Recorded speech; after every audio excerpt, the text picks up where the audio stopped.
বন্ধু আমার রসিয়া water crossing করিয়া একটুখানি ভয় পাইয়াছে। এই জায়গাটা একটু টাফ, এই জায়গাটা একটু টাফ আছে। এখান থেকে তো হয়ে যেত। এইটা সেরা অ্যাডভেঞ্চার হলো। নর্থ বেঙ্গলে এরকম অ্যাডভেঞ্চার আশা করি কেউ কোনোদিনও করেনি। এখান দিয়ে আর হলো না। একজন আবার একটা ঠিকানা দিল। এইটা হচ্ছে চাপের। চড়াই থাকুক, অসুবিধা নেই, কিন্তু রাস্তা খারাপ হলে তখন সারাদিন কিছু খাওয়া হয়নি। আজকে খাওয়া হয়নি মানে জোটেনি। নমস্কার। কাপাকুশি থেকে শুরু হলো আমাদের ফেরার যাত্রা, কিন্তু সামনে যা অপেক্ষা করছিল সেটা একদমই কল্পনার বাইরে। ফ্ল্যাশ ফ্ল্যাটে রাস্তা পুরো ভেসে গেছে, রাস্তা নেই, শুধু নদীর বেগ। চারপাশে লোকও নেই সাহায্য চাওয়ার মতো, একটা মানুষও নেই। তবুও সাহস করে বাইক নামিয়ে নদীর মধ্যে থেকে জল, পাথর আর অনিশ্চয়তার মাঝেই কোনোভাবে পার করলাম। তারপর মিরিকের দিকে উঠতে শুরু। খাড়াই চড়াই, খারাপ রাস্তা, প্রতিটা মুহূর্ত ছিল একটি চ্যালেঞ্জের করা। শেষমেশ পৌঁছলাম শিলিগুড়ি। পৌঁছতে অন্ধকারও হয়ে গেছিল। এ যেন একটি যুদ্ধে জিতে ফেলার মতন অনুভূতি। পরের দিন সকাল হতেই শুরু করলাম কলকাতার পথে যাত্রা। এবার রাস্তা ভালো, মসৃণ, মনটাও ছিল হালকা, এবং অবশেষে নিরাপদে পৌঁছলাম বাড়ি। এটি ছিল একটি অ্যাডভেঞ্চারের গল্প, যা মনে থাকবে আমাদের সারা জীবন। না বন্ধুরা, হবে না। ভেবেছিলাম ওইখান থেকে আসবো, এসে এইখান থেকে গিয়ে এইখান থেকে এই ভাঙড়ি জুঙড়ি যা পাথর মাথর আছে টপকে, এখানে কিছু বড় বড় বোল্ডার ছিল, ভাবছিলাম এইটুকু টপকে ওই পার থেকে গিয়ে ওই দিক দিয়ে উঠবো। কিন্তু এখান দিয়ে হেঁটে হেঁটে গেলাম, তো এখানে যা বোল্ডার ছিল মোটামুটি পার করে দিতে পারতাম এখান থেকে ধরে মরে দুজন দুজনকে। এই জায়গাটা একটু টাফ, এই জায়গাটা একটু টাফ আছে। এখান থেকে তো হয়ে যেত, কিন্তু ওই সামনে সামনে গিয়ে ওখানে মানে নেই আর কিছু, ভাঙা। আর এরকম নদী, এরকম নদী ওখানে, ওখান দিয়ে পার করা সম্ভব না। আবার সেই ওপরেই উঠতে হবে। ওপরে উঠে দেখি ওখানে একটা 3 রাস্তার মোড় আছে, মানে এখান থেকে 5 কিলোমিটার মতন ওপরে উঠতে হবে। উঠে ডিসাইড করবো এবার ওই দিক দিয়ে অন্য কোনো রাস্তা আছে কি না। কাপাকুশিতে যে এরকম ভাঙা পাবো বুঝতে পারিনি, নাহলে তো হয়ে যেত। একটা স্কুটিও আসছে, দেখিও কোথায় যায়। তো ওপরে নিচে ডাইনে বায়ে আগে পিছে অনেকক্ষণ ধরে করছি, দেখছি আর এখান দিয়ে আর হলো না। একজন আবার একটা ঠিকানা দিল, বাঙালি লোক। এইটা উপরের রাস্তাটা পেছনে, আর এখান দিয়ে বলছে আর একটা রাস্তা আছে, নদীর মধ্যে নেমে গেছে, একটু ওয়াটার ক্রসিং করতে হবে, কিন্তু চালিয়ে যাওয়া যাবে এখান থেকে। তো দেখি সেটা কোনটা।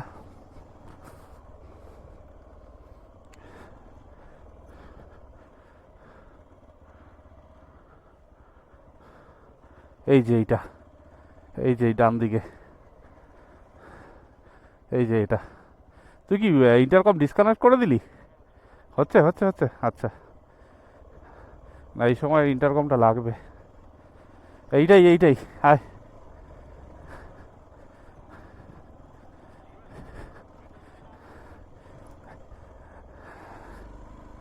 এইটা সেরা অ্যাডভেঞ্চার হলো। নর্থ বেঙ্গলে এরকম অ্যাডভেঞ্চার আশা করি কেউ কোনোদিনও করেনি। নর্থ বেঙ্গলে বিশেষ করে অনেকে হয়তো সিকিম করেছে, নেপালে করেছে, বিভিন্ন জায়গায় করেছে। নর্থ বেঙ্গলে এরকম অ্যাডভেঞ্চার কেউ করেনি, সেখানে আমরা করছি ফার্স্ট। নর্থ বেঙ্গলেও যে বন্যা হয়, ফ্ল্যাশ ফ্লাড হয়, আমার আইডিয়া ছিল না, আমি এই প্রথম দেখলাম। কিন্তু এই ছোট একটুখানি ওয়াটার ক্রসিং, সামনেও একটু আছে, হয়তো অসুবিধা হবে না, বেরিয়ে যেতে পারবো। হ্যাঁ রাস্তা আছে, রাস্তা আছে, সুন্দর রাস্তা, বেরিয়ে আসো, সুন্দর রাস্তা। এই যে এইটাই হচ্ছে চাপের টুবাই, এইটা হচ্ছে চাপের। দেখতে হবে এখন কতটা গভীরত্ব আছে, কি বৃত্তান্ত। একটুখানি নেবে দেখে আসতে পারলে বেটার হতো, যে কোনটা দিয়ে নেব। বুঝতে পারলি? হ্যাঁ, এইখান থেকে যাব এদিক দিয়ে, বাদিক দিয়ে চলে যাওয়া যাবে আশা করি। আমি গাড়িটাকে ভুল নামালাম, এইটা দিয়ে যাব। ওয়াটার ক্রসিং, ওয়াটার ফলস নয়। রাস্তা হে বাবু, রাস্তা হে রাস্তা। ওরা তো কিছু বলো না, রাস্তা হে। আমাদের তো একজন বললো এইটুকু ওয়াটার ক্রসিং পার করে এদিক থেকে বেরিয়ে যেতে পারবে। তো টোবাইকে পাঠালাম রাস্তা দেখানোর জন্য, ও বললো অসম্ভব। দেখি, একটা ফোকর ফাকর তো অবশ্যই হবে। এখান থেকে যাব, গিয়ে এইখান থেকে যাব, গিয়ে এই যে সব বাড়ি ভাঙা পড়ে আছে, বাড়ি ভেঙে গেছে। কি অ্যাডভেঞ্চার করতে আসলাম, কি হয়ে গেল। গিয়ে এখান থেকে যাব, দেখে নি রাস্তা আছে, বুঝলি, রাস্তা আছে। এই এই এই ওয়াটার ক্রসিংয়ে চালানো যাবে, অসুবিধা নেই। এখান থেকে যাব, গিয়ে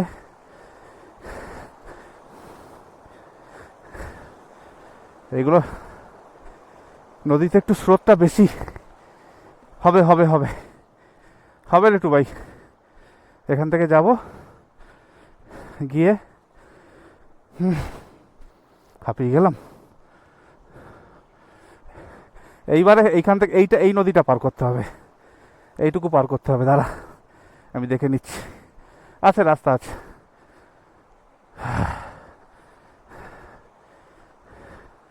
ওই পাটটা একটু ঘুরে আসি, তাহলে বুঝতে পারবো। এই পাটটা তো দেখলাম।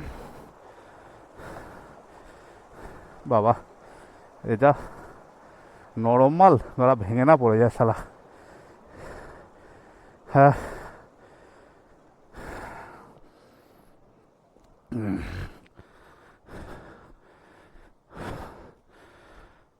পুরো ধুয়ে গেছে, তাবাকসি ফিনিশ। ওই যে আর একটা মারুতি ভ্যান ওখানে ধুচ্ছে, ওই ড্রাইভারটার কাছে জিজ্ঞাসা করি, পেয়ে যাব। আরে ওটাকে ধুচ্ছে ওখানে, হয়ে যাবে।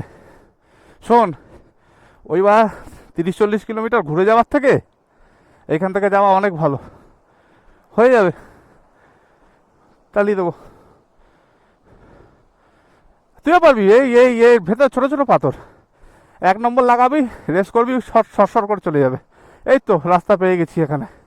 দাঁড়া, আমি ড্রাইভারটাকে একটু জিজ্ঞাসা করে নিই। হ্যাঁ হ্যাঁ, এই তো এই গাড়িটা এখানে নামিয়েছে ধোয়ার জন্য না, ওকে একটু জিজ্ঞাসা করে নিই।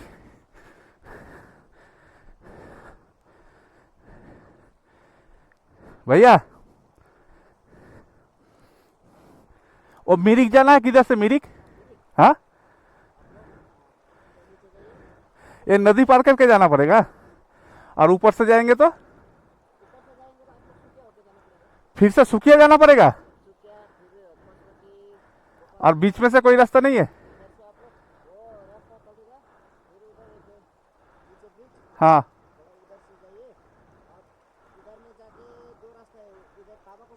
हाँ हाँ,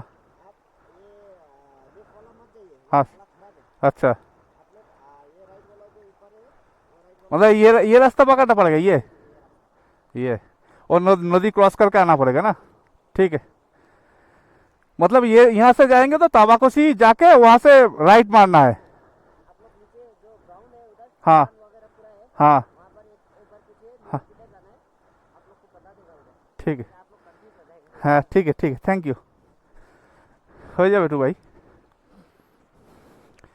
হয়ে যাবে, কোনো চাপ নেই। এই গা দিয়ে রাস্তাটা ছিল এরকম গাদ বরাবর, নদীর গা বরাবর রাস্তাটা ধুয়ে চলে গেছে। একটা কাগজের বোর্ডে আলতা দিয়ে লেখা ছিল, আলতা বা রেড কালার দিয়ে লেখা ছিল রোড ক্লোজ, সেটা আবার গেছে ধুয়ে। এবার আমি কি করে বুঝবো? এবার ইনি বলছে আমি যদি ওপর থেকে এতে যাই, মিরিক যাই, তাহলে আমাকে 40-45 কিলোমিটার ঘুরে যেতে হবে। সেটা কি সম্ভব? এখান থেকে এই নদীটা পার করলে, এখান থেকে তাবাকসির সামনে প্লেগ্রাউন্ড থেকে রাইট মারলে মিরিক, এইটুকুই।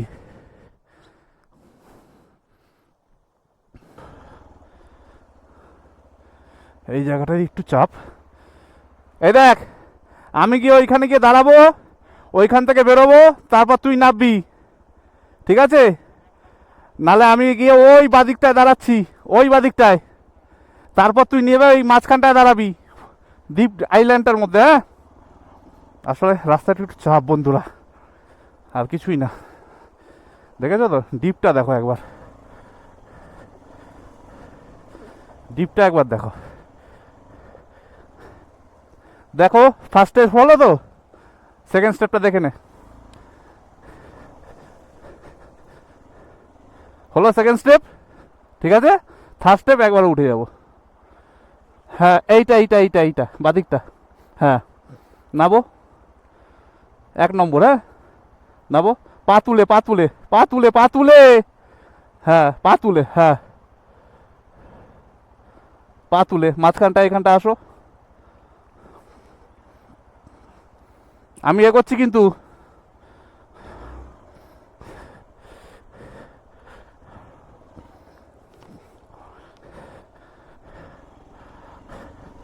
পঁয়তাল্লিশ কিলোমিটার ঘুরতে হবে। ओहो, अब तो मजा आएगा। ओहो, অসম্ভব অসম্ভব। এই সেই তাবাকশির একটা গ্রাউন্ড, এখানে সামনে আছে একটা লোহার ব্রিজ, এখান থেকে একটা গেছে লেফট, একটা গেছে রাইট। আমি ওই লোহার ব্রিজটা খুঁজছিলাম, ওই লোহার ব্রিজটা।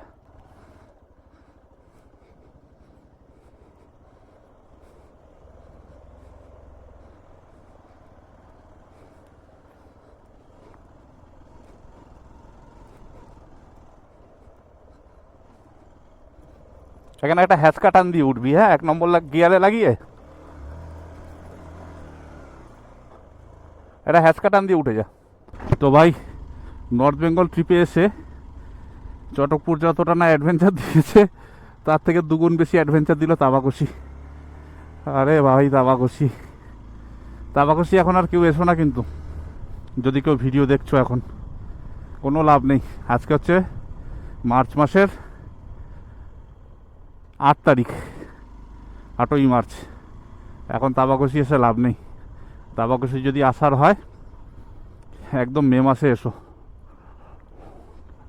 তবে হ্যাঁ, কোনো হোমস্টেতে ফোন করে জেনে নিয়ে আসাটা বেটার হবে।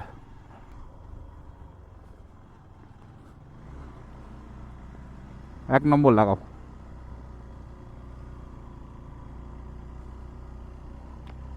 একটা লিমিটেড পাওয়ার দিয়ে 1 নম্বর লাগিয়ে বসে থাকো চুপচাপ। এই সামনে একটা পাইন ফরেস্ট আছে, পাইন ফরেস্টের ভেতরে ঢুকে একটু দাঁড়াবো বন্ধুরা। এই আবার 1 নম্বর লাগাও, আবার একটা লিমিটেড রেস দাও, আবার এরকম করে উঠে যাও। ওই রাস্তাটা যদি ওখান থেকে কাটা থাকতো, এখন কি করতাম বল? চড়াই থাকুক, অসুবিধা নেই, কিন্তু রাস্তা খারাপ হলে তখন সমস্যা। এ তো ভালো রাস্তা। এটা একটা কার মূর্তি আছে কোনো না? হ্যাঁ, সম্মান জানিয়েছে কাউকে। এখন আমার টার্গেট হচ্ছে মেন রোড পৌঁছানো, মেন রোড। তামাকসিতে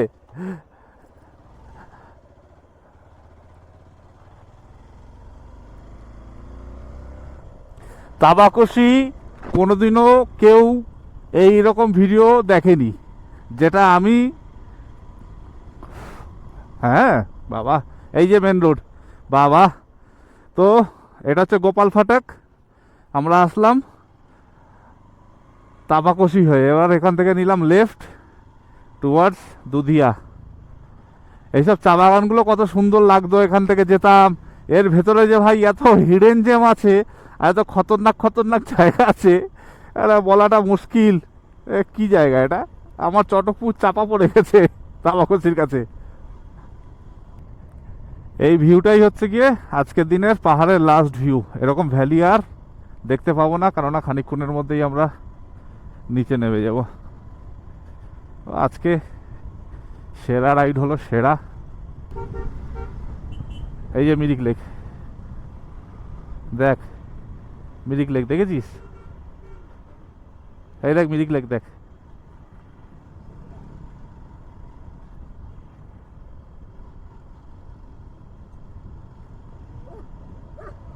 রাস্তাটা দেখো, রাস্তাটা কত সুন্দর। এই রাস্তা দিয়ে কার্ভগুলোতে এরকম করে টার্ন নাও, খুব ভালো লাগে। পাহাড়ে তো এই জন্যই দুদিন পরে পরে ছুটে আসি আমরা।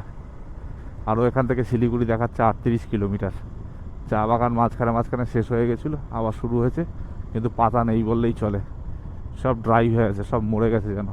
কিন্তু এগুলো এখন ওষুধ দেবে কদিন পর, ওষুধ দিলে পরে ওই কচি পাতাটা যখন বেরোবে গ্রিন কালার, তখন ভালো লাগবে দেখতে। এইবার পুরো একদম ডাউন হিল, একদম ডাউন হিল, এইবার পুরো ডাউন হিল। এইবার একবারে নিচে নামিয়ে দেবে এই আই লাভ মিরিকের পর থেকে। তখন থেকে নাবজি তো নেবেই যাচ্ছি, নাবজি তো নেবেই যাচ্ছি, সে শেষ আর হয় না। এই রুটটা আমি অ্যাকচুয়ালি কাউকে রেকমেন্ড করি না, আমি সবসময় বলি হিলকাট রোড হয়ে যাও, হিলকাট রোড হয়ে নামো, অনেক ভালো, অনেক ভালো। এটা অনেক ঘোরা আর অনেকটা রাস্তা, অনেক ঘোরা আর অনেক রাস্তা। সময় হয়ে গেছে 5টা 10, আর আজকে আমরা ব্রেকফাস্ট করে বেরিয়েছি, আর রাস্তায় এক জায়গায় দাঁড়িয়ে কফি খেয়েছিলাম, দেখেছো তো। এখনও পর্যন্ত কিন্তু সেইভাবে আমাদের কিছু খাওয়া হয়নি, এরকম কিন্তু হয় না সচরাচর। তার কারণ হচ্ছে গিয়ে আজকে রাস্তাটা এমন পেলাম, ওই তাবাকুশি যেতে গিয়ে, মানে তাবাকুশি টপকে আসার সময়ও, মানে মিরিক অবধি, মানে এদিকে সুকিয়া থেকে এদিকে মিরিক, ওইটুকু বাবা প্যাথেটিক। ওই রাস্তাটুকু কভার করার জন্য এদিকে খাওয়া হয়নি। এদিকে হয়ে গেছে 5টা। এই সামনে একটা দোকান আছে, এখানে দাঁড়িয়ে যাই, দাঁড়িয়ে একটু কিছু খেয়ে নিই। সাইডে পার্কিংও আছে সুন্দর। সাকিলা রাই, সাকিলা রাইয়ের হোটেলে একটু দাঁড়িয়ে খেয়ে নিই, গাড়িটাও একটু রেস্ট দরকার আছে। বন্ধুরা, তোমরা হয়তো শুনেছিলে যে দুধিয়ার ব্রিজ ভেঙে গেছে, ওই যে সোজাটা, ঠিক আছে, ওইটা যেহেতু ভেঙেছে, ওই যে তোমার ওই অক্টোবরের ফ্লাডে সিকিমেও মোটামুটি ভালোই ক্ষয়ক্ষতি হয়েছিল, আমাদের এদিকেও হয়েছিল। তো দুধিয়ার যে ব্রিজটা ভেঙে গেছে, এখানে একটা টেম্পোরারি বেইলি ব্রিজ বানানো আছে, তো যাচ্ছি এখন সেটা দিয়ে। চাকা দিয়ে পাথর ছিটিয়ে ছিটিয়ে উঠছে ইনোভাটার।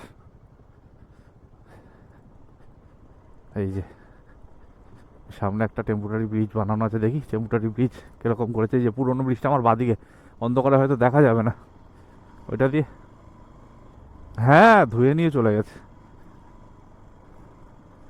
ও এইটা যেটা বানিয়েছে এটা মজবুত, এটা তো ঢালাই করা, ঢালাই করা নাকি না, ও এটা ওই হিম পাইপ দিয়ে, হিম পাইপ বসিয়ে বসিয়ে তার উপর থেকে এই পাথর আর বালি ফেলা। তবে হিউজ ফ্ল্যাট আসলে এটা থাকবে না, এটাও নিয়ে চলে যাবে, এর ওপর দিয়ে চলে যাবে, এটাও থাকবে না, এটাও ভেঙে যাবে। তো আমরা নিয়ে নিলাম হচ্ছে গাড়ি ধরার থেকে রাইট, আর এখান থেকে আর বেশি দূর না মাটিগাড়া। এখান থেকে ওই রোহিণীর চেকপোস্টটা পড়বে প্রথম, তারপরে ওখান থেকে আর মনে হয় সম্ভবত 8 কিলোমিটার। তো আমরা এসে উপস্থিত হলাম রোহিণীর ওই চেকপোস্টে। তো বাদিকটা হচ্ছে গিয়ে কার্শিয়াং, আর সোজাটা হচ্ছে শিলিগুড়ি, মাটিগাড়া, খাপরেল, যা ইচ্ছা বলতে পারো, কলকাতা। তো আমাদের চেনা পরিচিত স্মৃতি গেস্ট হাউস, ওখানে এসে উঠলাম। আর রাত্রির বেলা আর নামবো না বলে একবারে খাবার দাবার নিয়েই এসেছিলাম, খেয়ে দিয়ে খেলাও ছিল, খেলা দেখে শুলাম। তো আজকে হচ্ছে বাড়ি ফেরার পালা, এখান থেকে আমাদের কলকাতায় বেরোতে হবে।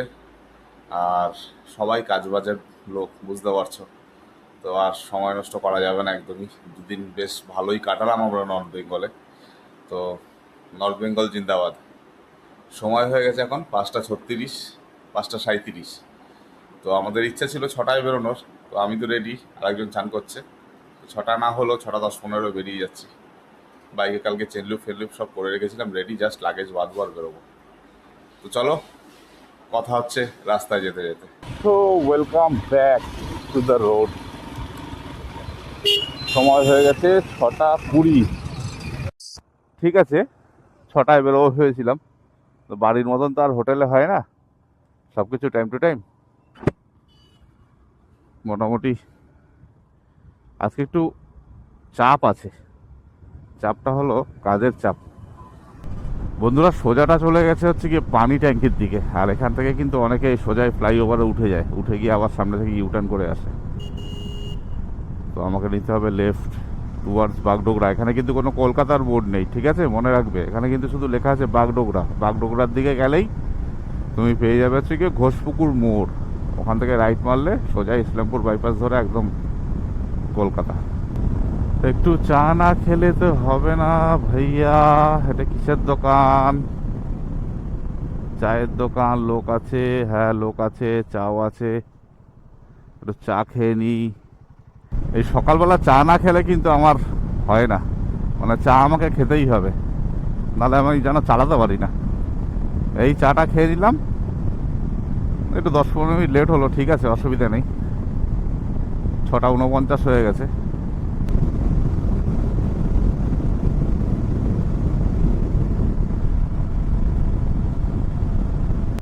এই হলো ঘোষপুকুর মোড়। এই জায়গাটা কিন্তু অনেক কনফিউশন, অনেকে কিন্তু এই দিক থেকে চলে যায়, একদমই যেও না।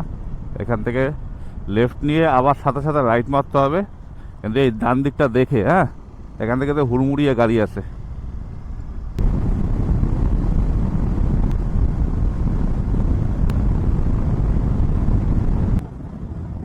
তো আমরা হোটেল রুম থেকে 62 কিলোমিটার রাইড করে চলে আসলাম ইসলামপুর বাইপাস। আর এখান থেকে মালদা দেখাচ্ছে 184 কিলোমিটার। দেখা যাক কতটা একসাথে টানা যায়।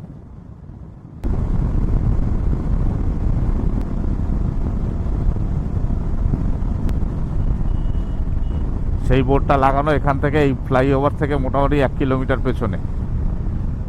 যেন স্বাভাবিক ব্যাপার, মানুষ ভুল করে এই ফ্লাইওভারটা ধরে। এই ফ্লাইওভারটা ধরা মানে হচ্ছে গিয়ে সোজা ফ্লাইওভার পার করে অনেকে অনেক দূর অবধি চলে যায়, বিহারের চেকপোস্ট ফেকপোস্ট দেখে তারপর আবার রিটার্ন করে আসে। তো বোর্ডটা অ্যাকচুয়ালি ফ্লাইওভারের মুখটায় দেওয়া উচিত ছিল। আমি নেবো এখান থেকে লেফট।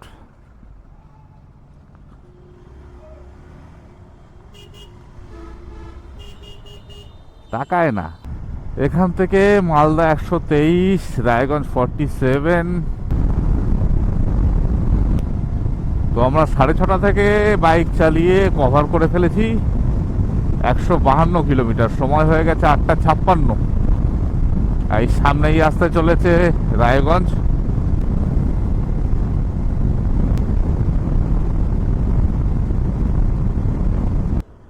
তো এসে পৌঁছলাম কলকাতা শিলিগুড়ির সেই সব থেকে খারাপ জায়গা, মানে প্যাথেটিক জায়গা, সেটা হচ্ছে কালিয়াচক।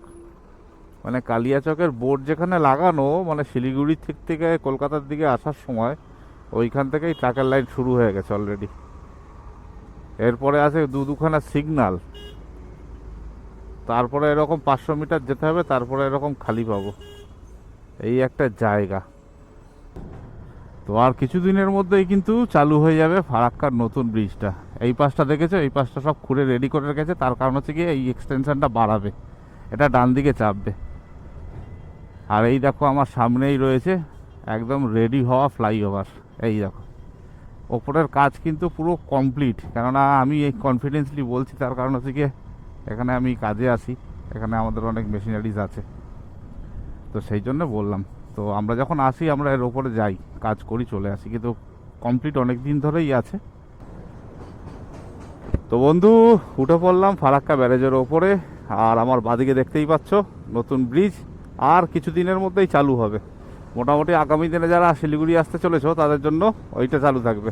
এইটা হয়তো ইন ফিউচার বন্ধ হয়ে যেতে পারে, তবে আমি শিওর নেই, হয়তো ছোটো গাড়ির জন্য খোলাও থাকতে পারে বা লোকাল গাড়ির জন্য, কিন্তু বড়ো গাড়ি সব ওইটা দিয়ে। আর রাত্রিবেলা যারা আসো, ফারাক্কার যে জ্যামটা থাকে, একটা ভয়ানক জ্যাম হচ্ছে এখন ফারাক্কাতে রাত্রিবেলা, সেটাও মোটামুটি বন্ধ এবার থেকে। এই মালগাড়িটা কিন্তু আমার সঙ্গে সেই ফারাক্কার থেকে একসাথে আসছে, মানে আমি কিন্তু কন্টিনিউ 70-80-তে চালাচ্ছি। তো মালগাড়ি কত স্পিডে যায় ভাই!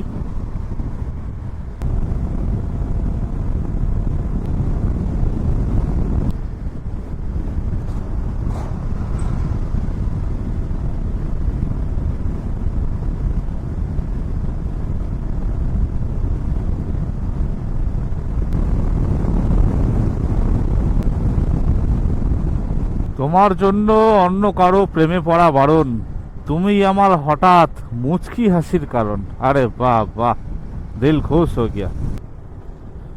তো অবশেষে এসে পৌঁছলাম বহরমপুর বাইপাসের মুখে। আহা, 2:11 হয়ে গেছে। এই জায়গাগুলো কিন্তু একটু সাবধান, হুড়মুড়িয়ে চলে আসলে কন্ট্রোল করা মুশকিল, সুতরাং জায়গাগুলো দেখে নাও।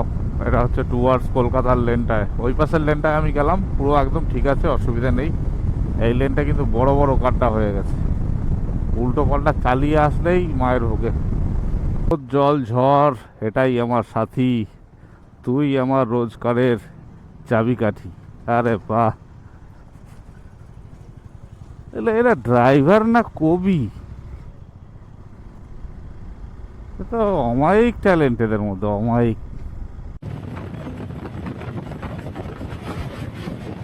আজকে কিন্তু প্রথম স্টেজটা অনেকটা লং টেনে দিয়েছিলাম বলে এই সময় ঢুকতে পারলাম। আরও এখান থেকে আমার বাড়ি দেখাচ্ছে 147 ভায়া কল্যাণী এক্সপ্রেসওয়ে, মাঠকল হয়ে, মানে যেটা দিয়ে আমি এসছি। তো বন্ধুরা, যেটা বলার ছিল সেটা হলো গিয়ে, আমরা যে কাপা মোড় থেকে রাইট টার্ন নিয়ে বড়জাগুলি আসতাম, তো সেদিনকে আসার সময় এতটা পরিমাণে ফগ ভালো করে দেখাতে পারিনি। তো এইবার কিন্তু ভিডিওতে একটুখানি লেগে থাকো, তার কারণ হচ্ছে কি একটাই, আমি বড়জাগুলি থেকে রাইট টার্ন যখন নেব, খানিকটা গিয়ে 4 কিলোমিটার পরে ফ্লাইওভারটা শুরু, মানে যেটা আমাদের আগে 10-12 কিলোমিটার নিচের থেকে যেতে হতো, আমি 4 কিলোমিটার পর থেকে ফ্লাইওভার নেব। ফ্লাইওভার নিয়ে যেটা হচ্ছে গিয়ে বড়জাগুলি পান্ডুয়া গ্রিন করিডোর যেটাকে বলে আর কি, সেই ফ্লাইওভারটায় উঠবো। রাস্তাটা কিরকম করেছে, কি বৃত্তান্ত, আর কিরকম সুন্দর করেছে, আর কি কন্ডিশন আছে, সেই আপডেটটা দেবো। বড়জাগুলি থেকে রাইট নিয়ে আমরা চলে আসলাম কিন্তু নতুন ফ্লাইওভারে টুয়ার্ডস কাপা মোড়। এই ফ্লাইওভারটা কিন্তু একদম নতুন চালু হয়েছে, আমি আসার দিন ওইটা দিয়ে এসেছিলাম, কিন্তু এত পরিমাণে ফগ ছিল আমি ভালো করে দেখাতে পারিনি, তাও যথেষ্ট ভিজিবিলিটি ছিল ভিডিওতে, তোমরা চেক করে নিতে পারো।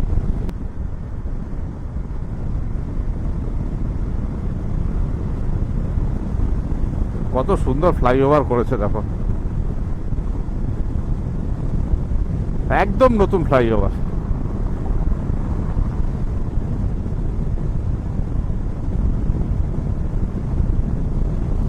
আসার দিনে এত পরিমাণে ফগ ছিল, আমি যে কখন ফ্লাইওভারে উঠে গেছি, গিয়ে এই লেনটা নিতে হবে আমাকে, তো একটা বোর্ড লেখা আছে ওইদিকে সামনে বড়জাগুলি বলে রাইট, তো ওই লেনটা আমি নিতে পেরেছি, এটাই আমার কপাল ভালো। আমি যদি সোজা নিয়ে নিতাম, আমি কল্যাণীর ওইদিকে চলে যেতাম।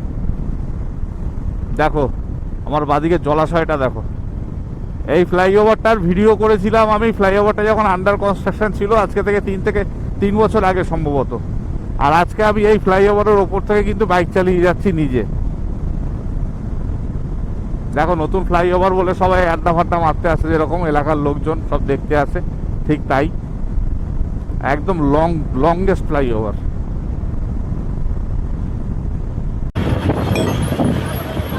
তো বন্ধুরা, চলে এলাম সায়েন্স সিটির আগের সিগনালে ঢাপা। তো আমাদের জার্নি প্রায় শেষের পথে, আর মিনিট 20-25, ম্যাক্সিমাম 30 মিনিটের মধ্যে বাড়ি ঢুকে যাব আমি।